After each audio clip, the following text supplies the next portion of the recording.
جناب جابر رضی اللہ عنہ کسی مسکین کی آواز سنتے اپنے ہاتھ سے اس کو صدقہ دیا کرتے تھے. جو گھر میں بڑا ہوتا، راشن ہوتا، کھجوریں ہوتی، جو ہوتے، اپنے ہاتھ سے اس کو دیتے.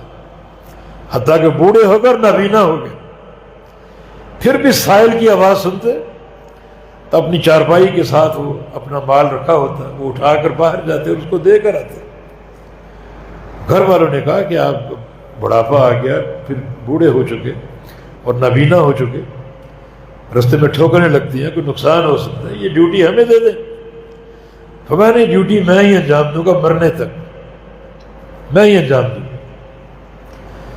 کیونکہ میں نے نبی علیہ السلام کی حدیث سن رکھی، مناولۃ المسکین تدفع میتۃ السوء، اپنے ہاتھ سے مسکین کو صدقہ دینا اللہ اس سے بری موت کو ٹال دیتا ہے. اور سب سے بری موت وہ ہے جو کسی گناہ پر آ جائے، قیامت تک وہ گناہ میں لکھا جائے گا اور قیامت تک گناہ کرتے ہوئے اٹھے گا قیامت کے دن میں. اور اچھی موت جو عقیدہ توحید پر آئے، من مات وهو يعلم انه لا الہ الا اللہ دخل الجنہ. صحیح مسلم کی جس بندے کو موت کے وقت علم ہو لا الہ الا اللہ کا، وہ جنتی، جنت میں داخل ہو، یہ اچھی موت.